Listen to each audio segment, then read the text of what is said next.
ये आपको इन्हीं सारी कीलों को इस सिंगल कील पर बैलेंस करके दिखाएंगे सर।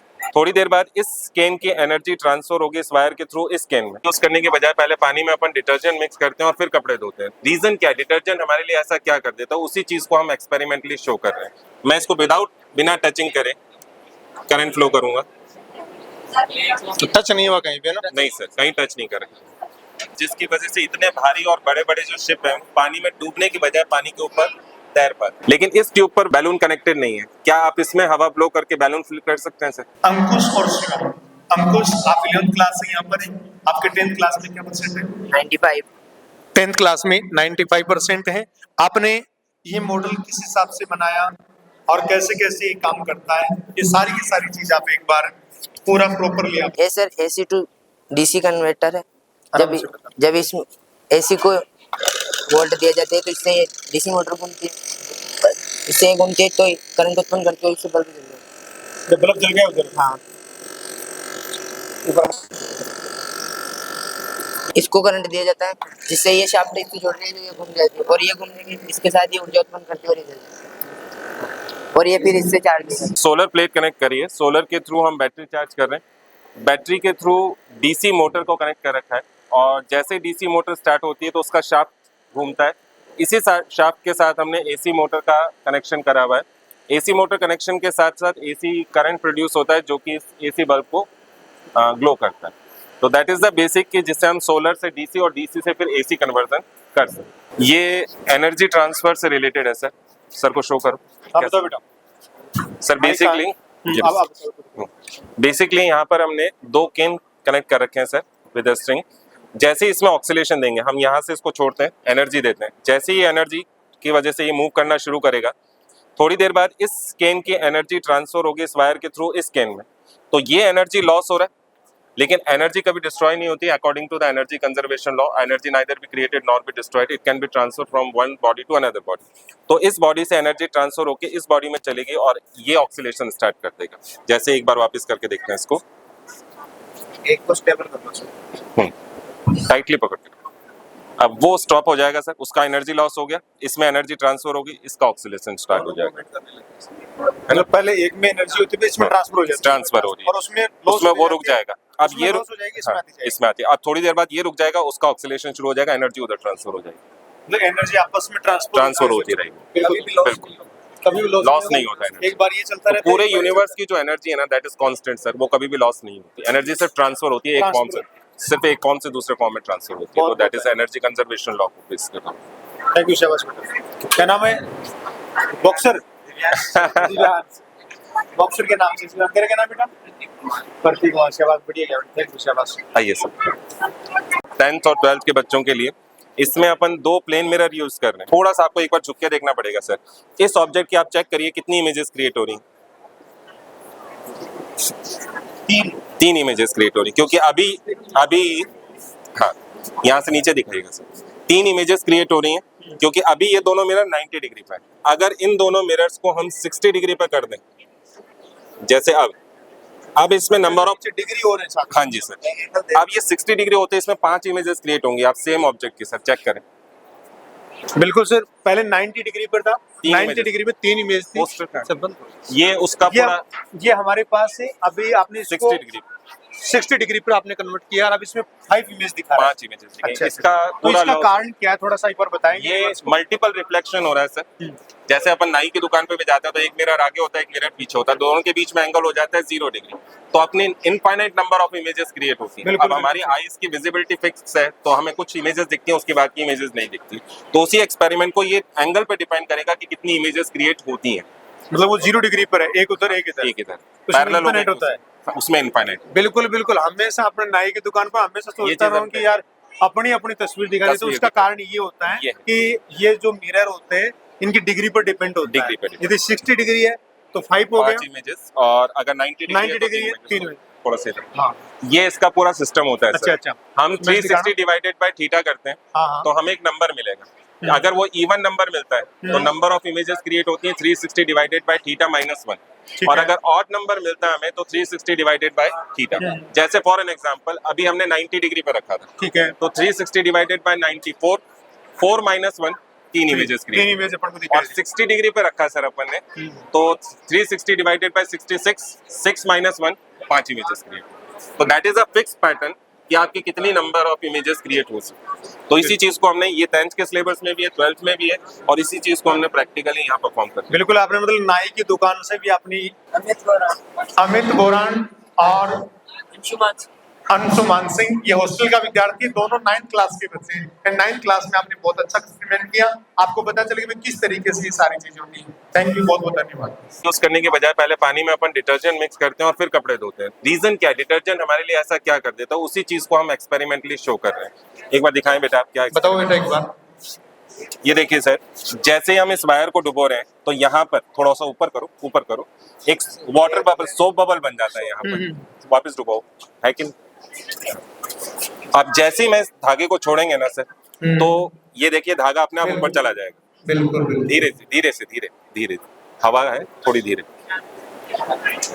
बिल्कुल परत बन रही है। ये देखिए ऊपर चला गया। अच्छा, ये ऑटोमेटिक ऊपर आ गया। अपने ऊपर आएगा। एक्चुअली क्या होता है सर, वाटर में एक बहुत सिंपल सी प्रॉपर्टी होती है जिसे हम बोलते हैं सरफेस टेंशन। तो जब भी लिक्विड के अंदर हम डिटर्जेंट मिक्स करते हैं, साबुन मिक्स करते हैं, तो उसका सरफेस टेंशन क्या होता है, डिक्रीज हो जाता है।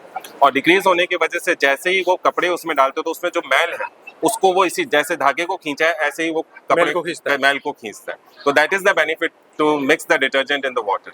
तो वही चीज हमने यहाँ पर शो करी है, that is called surface tension. Thank you, बहुत बहुत धन्यवाद। तो इन्होंने बच्चों ने ये क्या, छोटे बच्चे कौन सी क्लास का बेटा, 4th क्लास का है, इन्होंने पवन चक्की बना के दिखाई है, विंड मिल बना के दिखाई है। अभी तो देखो इसको पीछे हटाते ही तो दोनों सेम है, तो इसको ऐसे टच करते ही ये तो बंद हो जाता है, अगर इसको हटाते हैं तब चालू हो जाता है। वैसे ये बैटरी दोनों सेम ही है। तो इसका कारण क्या है बेटा? ये बैटरी है ना, इसको ऐसे सीधा किया, सामने देखिए तब बेटा। इसको इसका सीधा किया तब ये चालू हो जाएगा, अगर इसको ऐसे करते ही ये ऐसे बंद होगा। कारण ये है, इसको उल्टा करना है। करंट को रोक देता, प्लस माइनस का कंसेप्ट है इसमें। इसके अंदर भी होता है स्विच इसके अंदर स्विच की तरह काम के लिए दिया बैटरी को। अभी ये उसकी वजह से चल रहा है। हाँ हाँ, जैसे बैटरी लगाई, ये अब बैटरी देखो लगाई, ये अब बंद हो इसको गया, हटाते ही चालू हो गया। चल गया। जैसे अपन इसको लगाएंगे तो बंद हो जाएगा, ठीक है। जैसे इसको सीधा करते हैं तो देखो चल रहा है। ये स्विच ऑन अभी, अच्छा हाँ, अब स्विच बंद। तो हमने बैटरी को स्विच की तरह यूज कर लिया। That is a small medical equipment जो कि हमारी फेफड़ों की एक्सरसाइज के ऑपरेशन के दौरान जो ऑपरेशन हो उसमें फेफड़ों की एक्सरसाइज के लिए एक इक्विपमेंट आता है, शायद मार्केट में 800-900 रुपए का एक इक्विपमेंट आता है। उसी इक्विपमेंट को हमने डिजाइन करा है 20 रुपए में। बेसिकली इसमें हमने 2 ट्यूब लगाई हुई है, एक ट्यूब पे बैलून लगा हुआ है। नो डाउट इस ट्यूब पे अगर हम हवा दें तो बैलून फुल होगा, हुआ सर। लेकिन इस ट्यूब पर बैलून कनेक्टेड नहीं है। क्या आप इसमें हवा ब्लो करके बैलून फिल कर सकते हैं सर? ट्राई करें। इसमें हवा डालू? हाँ, हवा इसमें भरनी है वो बैलून और बैलून फुल लाना है।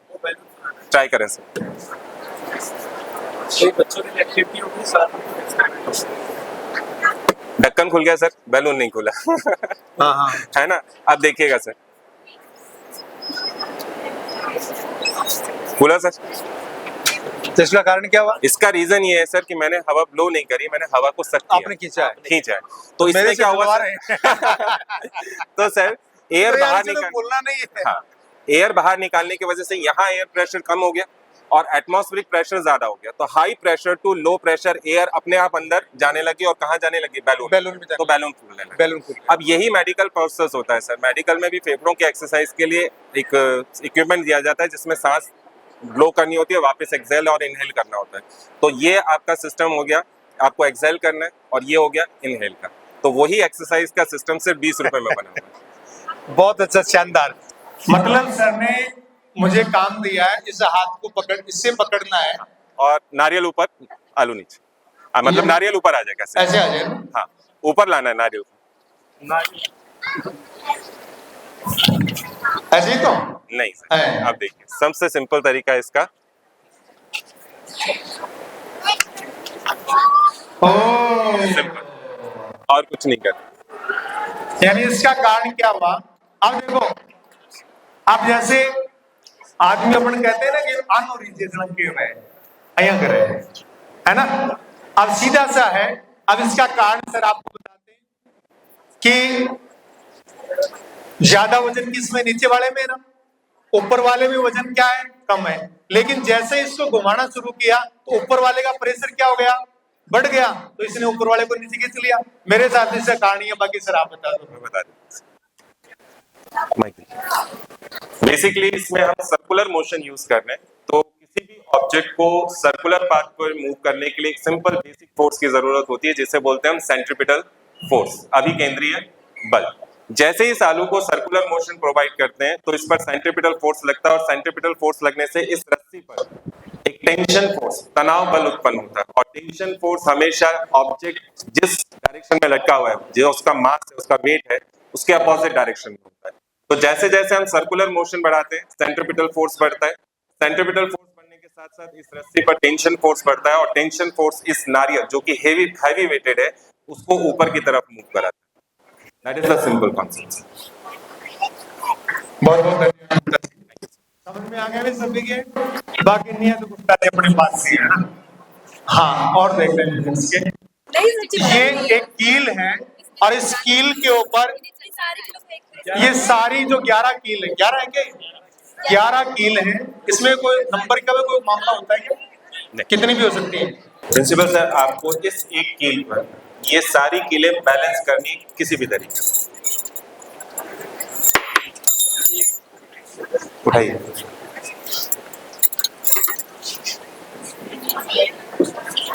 जोरदार तालियां सर, इंग्लिश को नहीं अरे इंग्लिश की तरह जोड़ रहे हैं सर, तो सर 11 से अच्छा हम पढ़े हैं। तो आपको 11th क्लास की बच्ची है हमारी, ये आपको इन्हीं सारी कीलों को इस सिंगल कील पर बैलेंस करके दिखाएंगे sir. Power of centre of mass,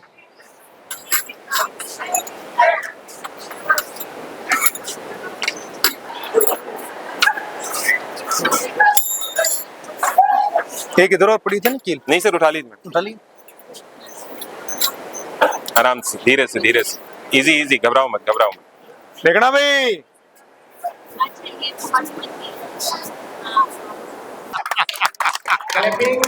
तालियां।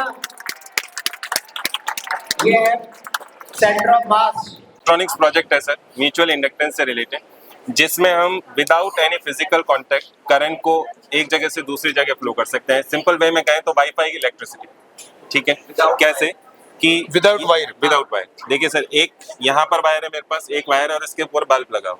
मैं इसको बिना टचिंग करे करंट फ्लो करूंगा, तो टच नहीं हुआ कहीं पे ना? नहीं सर, कहीं टच नहीं कर रहा। सर मैंने इसका स्विच ऑन किया है सर्किट का, और ये देखिए। तो इसका रीजन ही बताओ सर आप हमें। सर आप ले आइए सर, आइए प्लीज आप हो ना। अरे ब्रजमोहन जी को शक हो गया मामले पर। आप रखें सर, पास में रखना है बस। टच किया सर आपने? लाइट आ गई क्या? आ गई सर। इवन जितना पास रखेंगे आप उतना करंट उतना ज्यादा रहेगा, ज्यादा दूर रखने पर करंट कम होता जाएगा, दूर रख लेंगे तो जीरो। बेटा एक बार आप इसको एक्सप्लेन करो, इसको कैसे एक्सप्लेन करें। आप कौन सी क्लास में हो? 9th। 9th क्लास में। रिया? Yes sir. रिया से ना 9th क्लास में। और ये क्या है, किस तरीके से काम करता है, एक बार सभी को बताओ व्यूअर्स को आप। ये इस प्रोसेस को हम म्यूचुअल इंडक्टेंस बोलते हैं, जिसके अंदर ये प्राइमरी कॉइल है जिसको हमने एक बैटरी से कनेक्ट कर रखा है, जिसके अंदर हम इलेक्ट्रिसिटी फ्लो करवा रहे हैं।